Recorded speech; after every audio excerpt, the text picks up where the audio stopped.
Hello there, pre-algebra students. I'm very excited to bring to you our first virtual lesson for the new school year. So as we discussed in class, we're experimenting. We're trying something new for this new chapter. We're going to be starting chapter 2, which is all about integers and number operations with integers. So that's our negative and a positive numbers. So with that said, let's talk about what you're going to be doing today for homework. Your directions are to watch this entire video and take notes on everything I show on my screen. Your notes should be done neatly and on lined loose leaf paper. These will be going in our binders, so please make sure that you're doing it in a way that's neat enough to be useful. Then you will turn these in for a grade, a homework grade, on Tuesday when I see you next. While you're watching the video, feel free to pause if you need more time to finish copying what you see on the screen. You can also rewind and watch again if you really need to. There's no limit to how many times you can hear me talk about integers. All right, so first let's talk about what integers are. Integers is a broad category used to describe all of our whole numbers, including 0. So those whole numbers can be broken up into two categories: negative numbers and positive numbers. Now, you've probably seen these before, maybe even worked with them a bit before, but today we're going to dig in and make sure we understand it a little bit better so that we can include these negative number operations in our equations. So the first thing I want you to notice is negative numbers. These are all of the numbers that are to the left of 0 on the number line. Now, our positive numbers, those are all of the numbers that are to the right of 0 on the number line. As a reminder, make sure you're copying all of this down. If you want to pause it, copy the screen, and then listen to it, that's one strategy. Or you can copy as we go, or you can copy until you fall behind, then pause it to catch back up. All right, so we know negative numbers are on the left, positive numbers on the right. One of the things that negative numbers negative signs help us do is find opposites of numbers. So opposite numbers are the same distance from 0 on the number line, just on opposite sides. So if I am looking at opposite numbers, well, -3, that would be right here on the number line. Well, its opposite would be the same distance away from 0, but on the positive side. So that would be 1, 2, 3. So -3 and +3 are opposites of each other. The symbol, our little negative sign, that means the opposite of. If we were to translate that symbol into words, that symbol is the opposite of. So what that means for us is if I have an example like this, the opposite of -4. Well, the opposite of -4 would be +4.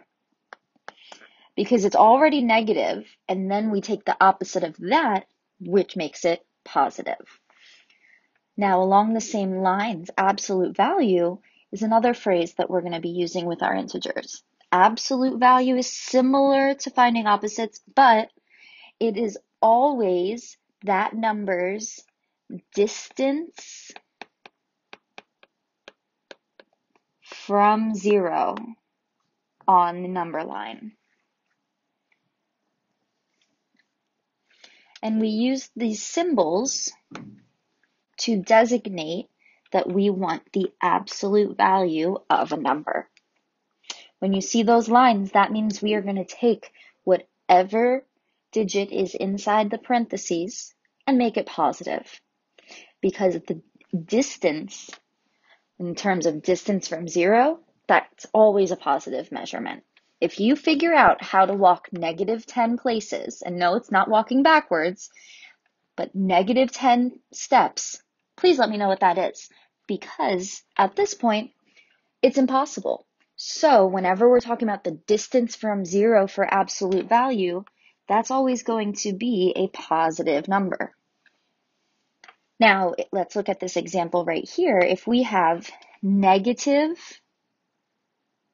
x, we would read that as the opposite of the absolute value of x. So if we have the absolute value of x, that would be positive, right? So the absolute value of negative x is positive, but then notice how the other negative sign is outside the absolute value symbol. So if I were to read this out loud, I would read to myself that it is asking me to find the opposite of the absolute value of x, negative x. So if the absolute value of negative x is x, and we're finding the opposite of that, our answer would be negative x. Let's look over here at the absolute value of x if x equals 6. So the absolute value of 6, well, 6 is already positive, but if I want to count the distance from 0 on the number line, it would be 6 places from 0. So the absolute value is 6. All right, let's keep rolling. Up next, let's compare integers.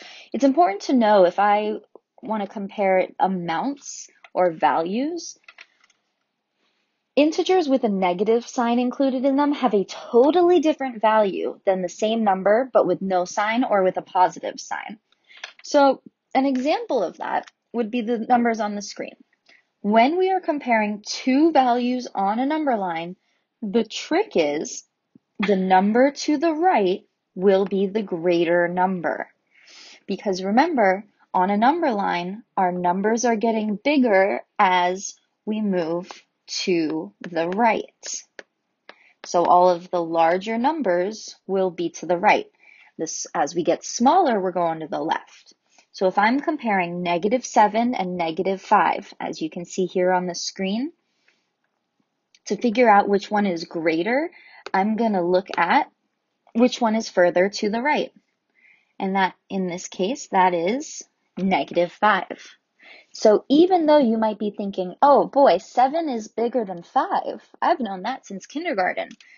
With regular numbers that are all positive, yes, that's correct. But when we are now incorporating negatives and integers, as we go further to the left on our number line, our numbers are actually getting smaller in value. So that's why if you are comparing numbers, picture them on a number line, and the value to the furthest to the right is going to be the greater number. So if we look at -7 and 7, well, if I put these on a number line, 7 would be on the right, -7 would be to the left of 0. So I would draw my inequality sign with the arrow pointing to the smaller number, which in this case is -7. Now, let's move on to the next one. If you want to pause this and do it yourself first and then use my explanation to check your work, I love that idea. Here we have 0 and -4. Now, if I'm picturing my number line, we've got 0 here, -4 would be somewhere around here. Well, even though 4 by itself is bigger than 0, because 0 is further to the right on the number line, 0 is actually has a greater value than -4. So we would draw our inequality sign with the arrow pointing towards the smaller number, which is the -4. Now the last one, -9 and -11, if I put these on a number line, the number furthest to the right will be the -9. So my arrow is going to point towards the -11. All right, I hope you're feeling great. Let's move on.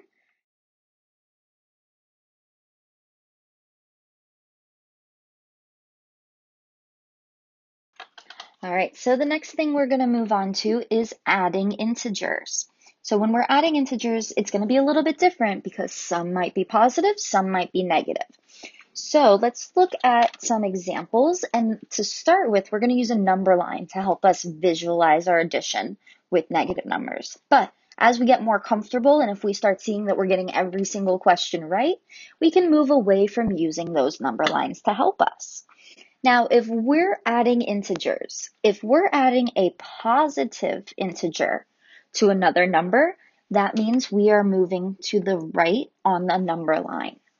Positive numbers push us to the right. If we're adding a negative number to our integers, that means we're going to be moving to the left on the number line. As we go to the left, it gets smaller and we go to numbers less than 0. So to solve problems like 5 plus negative 2, I would start at 5 and I'm adding a negative sign. And we just said that if we're adding a negative sign, we're going to the left. So I'm going to count to the left 2 times. 1, 2. So that means 5 plus negative 2 is 3. All right, let's do some more. Next, we're starting here at negative 6. So I'm going to go to negative 6 on my number line. And then I'm adding another negative 2. So I'm adding, but I'm adding a negative number. So I'm going to keep going to the left. And now, even though it's not shown on my number line, we can fill this in. We know next would be negative 7 and then negative 8. So negative 6 minus or plus negative 2 equals negative 8. All right, let's continue on now. Negative 7 plus 3. So we're starting at the negative 7, which would be right here. And then now plus, we're adding a positive number. So when adding a positive number, this is where we're just going to go to the right. 1, 2, 3, and we land on negative 4. So negative 7 plus 3, we're adding a positive, means we're moving to the right, and we end up with negative 4. All right, now the last one on this page, we're starting at negative 1, and we're adding negative 4. So if I'm adding a negative, I'm moving to the left. 1, 2, 3, 4, and that brings me to negative 5. So if you find that you're getting a little confused or tricked on some of our adding integers problems, draw yourself a number line. It doesn't have to be beautiful, but it will help. All right, now a couple tricks for adding integers. Some things I definitely want you writing down, even though you should be writing everything down. When we have the same sign, so for example, negative 3 plus negative 2, we're going to add the absolute values. So the absolute value of 3 is 3, or of negative 3 is 3, and the absolute value of negative 2 is 2. So 3 plus 2 would equal 5. So we add the absolute values, we get 5, and then we use the sign that they both have in common. In this case, they both had a negative sign to start with. So our answer is 5, but because both of our add-ins were negative, our final answer is negative 5. Let's try another example of that. So here we have negative 15 plus negative 10. Well, 15 plus 10 is 25, and then since they're both negative, our final answer is negative. Last one, negative 3 plus negative 19.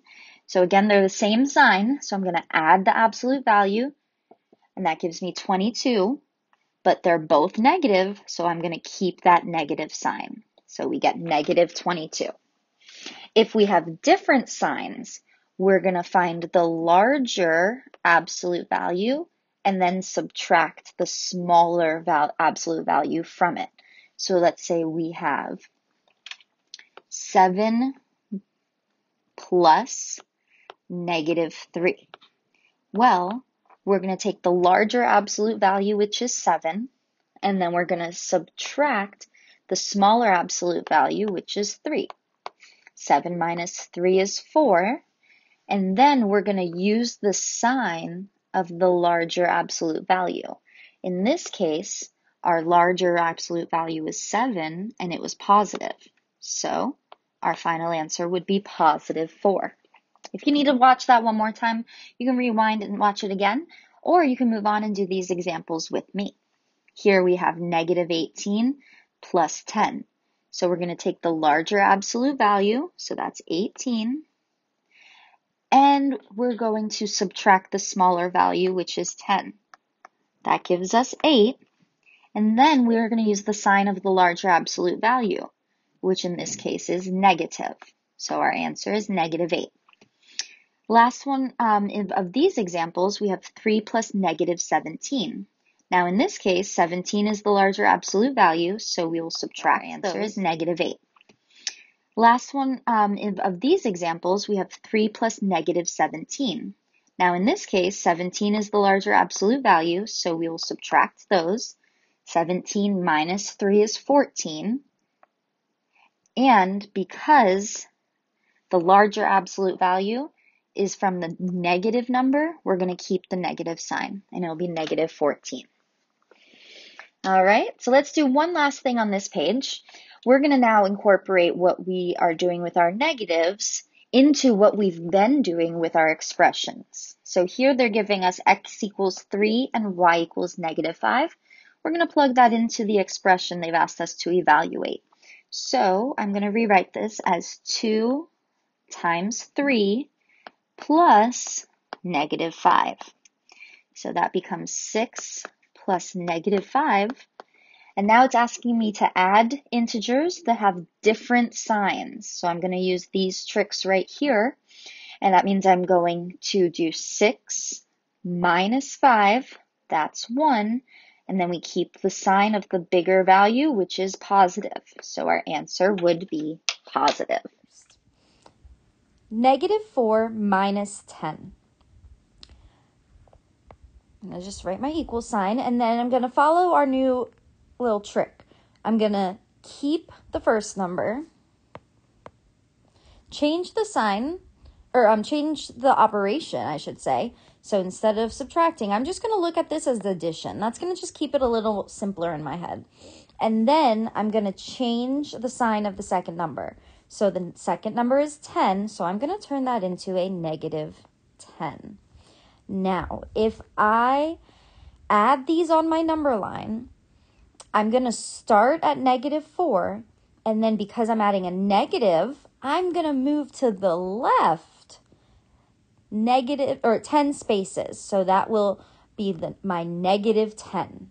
When I do that, I get to negative 14. So negative 4 minus 10 would be negative 14. Moving on to the next one, 6 minus negative 5. I keep the 6. I'm going to add instead of subtract, and I'm going to take the opposite of negative 5, so that's positive 5. 6 plus 5 is 11. Then we have 11 minus negative 7, so I'm going to keep the 11. I'm going to change subtraction to addition, and I'm going to change negative 7 to positive 7. 11 plus 7 is 18. Now the last one, if you haven't already, I encourage you to pause the video here and try this on your own. So now that you've done it on your own, hopefully, let's check it together. Negative 9 minus negative 1. So I start with negative 9. I am going to add, keep it simple. And instead of negative 1, I'm going to take the opposite, which is positive 1. Now, negative 9 plus 1.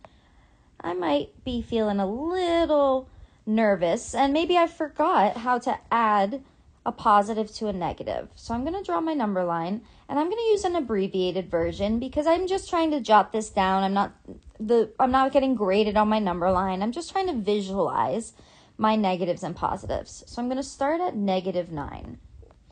And then if I think about it, I know to the left of negative 9 would be negative 10, negative 11, and so forth. And then to the right would be -8, and -7, -6, -5. So when I'm looking at my number line, I'm going to visualize starting at -9. And then if I'm adding 1, that means I'm going to the right. We learned positive numbers move us to the right on the number line. So I'm going to go from -9 to -8. So -9 plus 1 is -8.